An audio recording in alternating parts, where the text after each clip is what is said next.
할렐루야. 오늘은 4월 7일 수요일입니다. 다 같이 새벽 기도회 함께 시작하겠습니다. 사망 권세 어둠을 꿰고 우리의 산 소망 되시는 예수님의 이름을 찬양합니다. 오늘도 이른 아침 주님 앞에 나와 예배로 하루를 시작하게 하시니 감사를 드립니다. 엎드려 간구하는 믿음의 성도들을 축복하시고 어렵고 힘든 환난 중에서도 믿음으로 끝까지 인내하며 주님 주시는 힘과 은혜로 승리케 하여 주시옵소서. 예수님의 이름으로 기도하옵나이다. 아멘. 찬송가 400장, 옛날 찬송가는 463장입니다. 찬송가 400장 찬양하시겠습니다. 험한 시험 물속에서 나를 건져주시고 노한 풍랑 지나도록 나를 숨겨주소서. 주여 나를 돌보시사 고이 품어주시고 험한 풍파 지나도록 나를 숨겨주소서.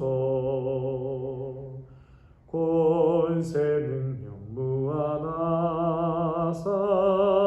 모든 시험 이기고 풍랑까지 다스리는 주님 앞에 비오니 주여 나를 돌보시사 고이 품어주시고 험한 풍파 지나도록 나를 숨겨주소서. 죄악길에 빠진 이 몸 캄캄한 데 헤매며 불을 짓는 나의 원 들으소서. 내 주여 주여 나를 돌보시사 고이 품어주시고 험한 풍파 지나도록 나를 숨겨주소서.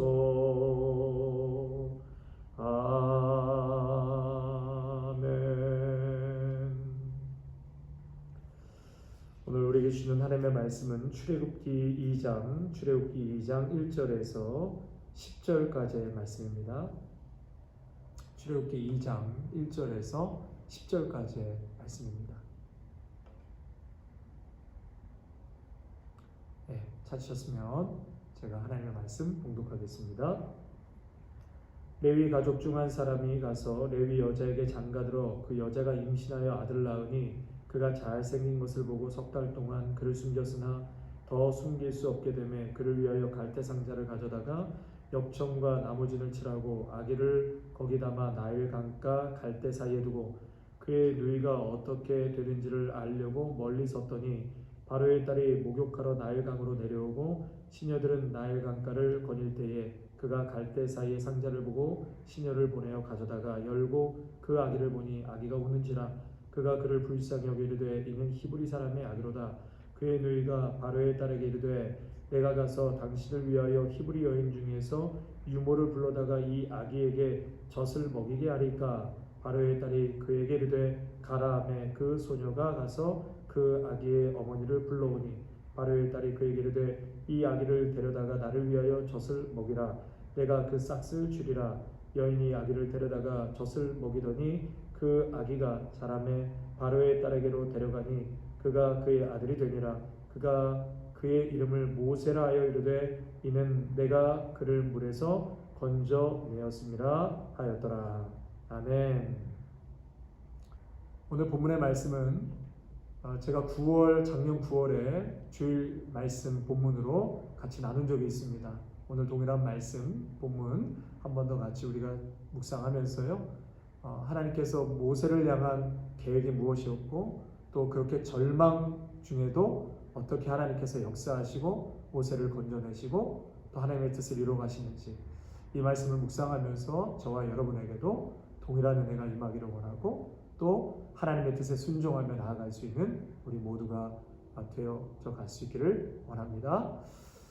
오늘 본문의 말씀은 모세의 출생 과정, 그리고 하나님께서 모세를 건지시는 그런 장면이 나오죠. 우리 1절과 2절 말씀 한번 같이 읽겠습니다. 레위 가족 중 한 사람이 가서 레위 여자에게 장가들어 그 여자가 임신하여 아들을 낳으니 그가 잘생긴 것을 보고 석 달 동안에 그를 숨겼으나, 그러니까 바로 왕이 명령을 내렸죠. 어제 말씀에 이스라엘 자손들이 생육하고 그 땅에서 불어나고 번성하고 강해지니까 태어난 남자아이들 전부 강에 던져 죽이라고 명령했습니다.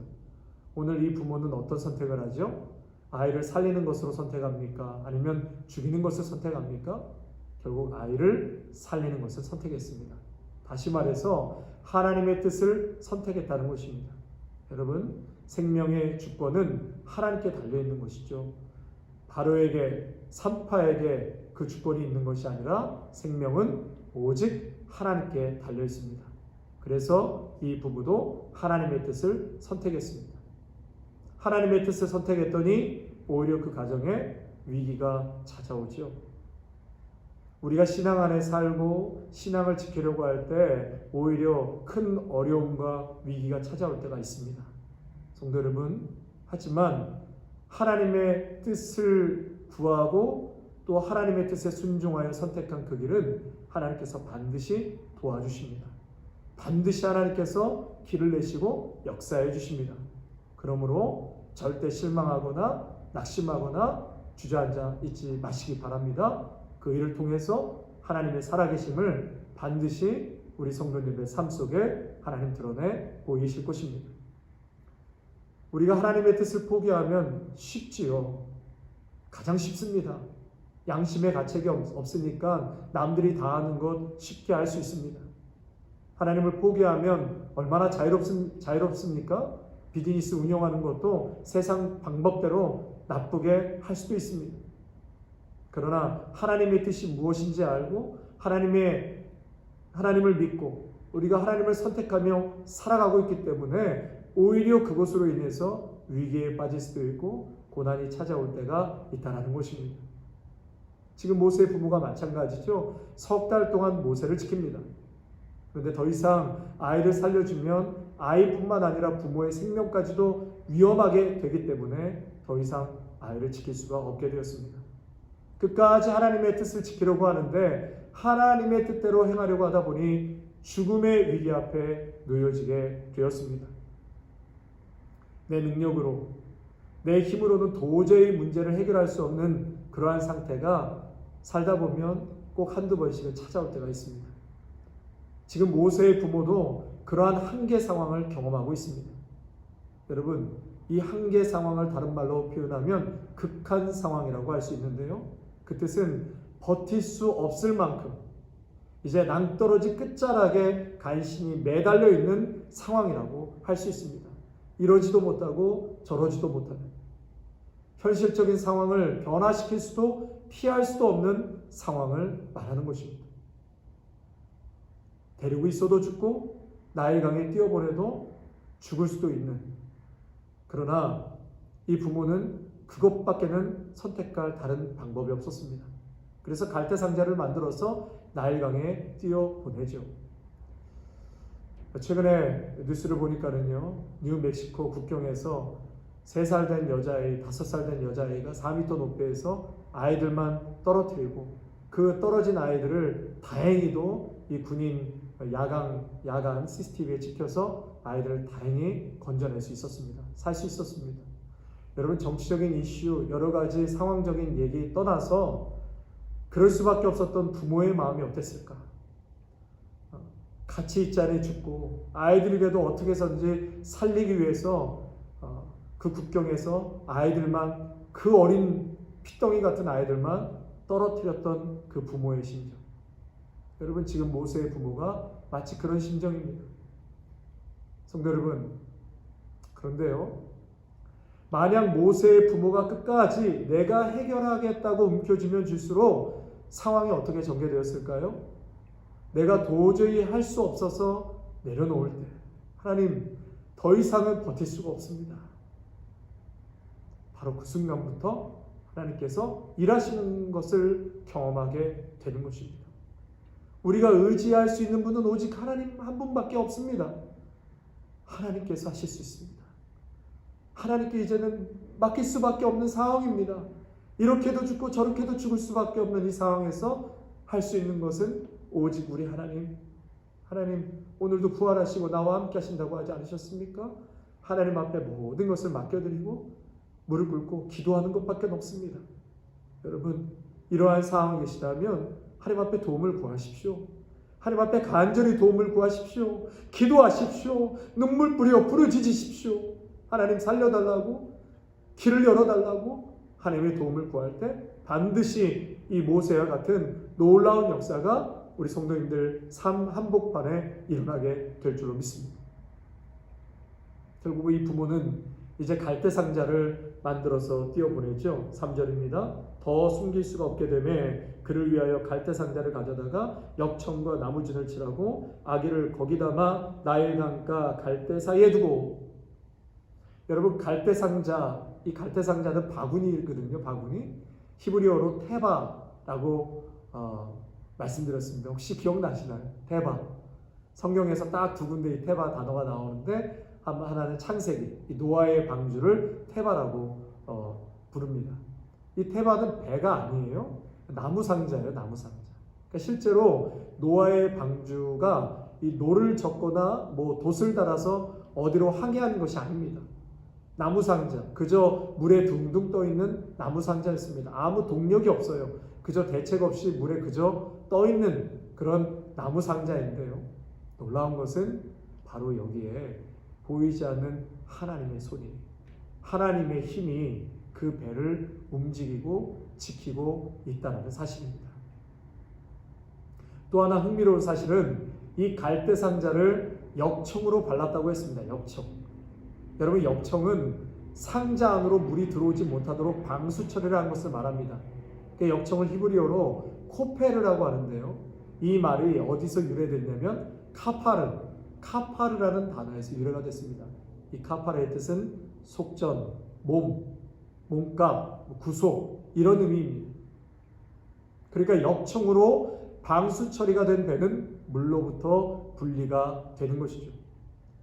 역청을 바르지 않으면 물이 다 배 안에 스며들어서 배는 당연히 가라앉게 되겠죠.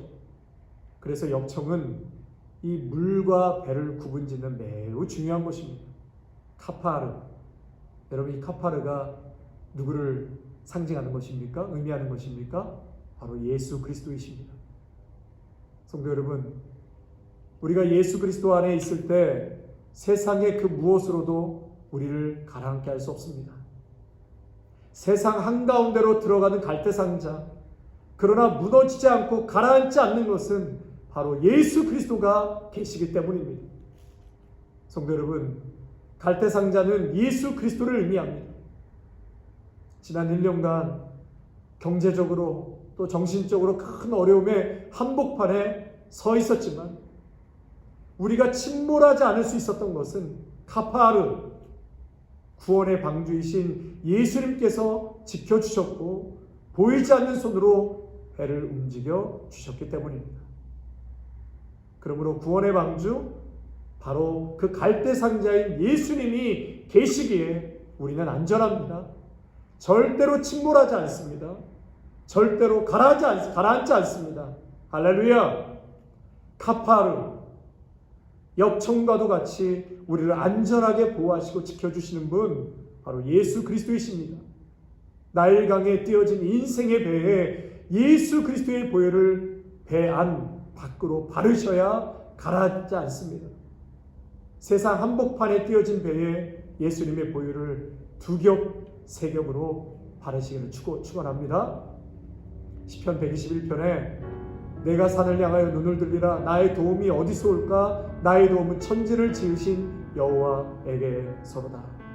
성도 여러분, 오늘 이 말씀 꼭 붙들고 험난하고 또 갈 바를 알지 못하는 우리의 인생 가운데 하나님께서 동력이 되어주시고 갈대 상자를 움직여 가시는 그 놀라운 하나님의 손길이 분명히 우리 가운데 임하고 있다는 것을 기억하시면서 오늘도 힘을 내시고 믿음 안에서 모두가 승리케 될 것을 믿습니다. 함께 같이 기도하겠습니다. 하나님 아버지, 감사합니다. 여전히 우리의 삶에 많은 문제와 어려움이 있습니다. 한 치 앞도 예측할 수 없는 길을 가고 있습니다. 그러나 길목길목마다 우리 주님께서 동행하여 주시고 하나님의 손길을 수없이 경험하며 살아가고 있습니다. 그분 손에 이끌려 떠날 때에 아무리 캄캄하다 할지라도 가장 안전하다고 우리는 감히 외칠 수 있습니다. 단 한순간도 우리에게 시선을 떼지 않으시는 하나님이 계심을 우리는 믿습니다. 그렇기 때문에 절망하지 않습니다. 하나님, 절망하고 한계 상황이라 할지라도 우리는 절대로 낙심하거나 무너지지 않습니다. 모세와 같이 우리의 인생을 건지시고 가파르 배안의 역청을 바르셔서 결단코 무너지지 않게끔 인도하시고 우리를 보호하시는 예수 그리스도께서 나와 함께 하시기에 오늘도 그 주님 꼭 붙들고 믿음으로만 말씀으로만 살아갈 수 있는 믿음의 성도들이 되게 하여 주시옵소서. 하나님, 그러한 놀라운 전능하신 하나님의 손길을 경험하는 온 믿음의 성도들이 될 수 있도록 축복하여 주시옵소서. 아멘. 우리 주 예수 그리스도의 이름으로 기도하옵나이다. 이제는 우리를 위하여 십자가를 지시고 죽기까지 순종하신 예수 그리스도의 은혜와 아들을 아낌없이 내어주신 하나님 우리 아버지의 끝없는 사랑하심과 성령 하나님의 교통하심이 절망하지 않고 주님 손에 인생을 맡겨드리기로 다짐하는 귀한 믿음의 성도들과 선물로 주신 가정과 땀 흘려 일하게 하신 일터와 핏값으로 사신 우리 아름다운 교회 위에 또 함께 영상으로 예배하는 귀한 믿음의 성도들 위에 이제로부터 영원토록 함께 하시기를 간절히 축원하옵나이다. 아멘.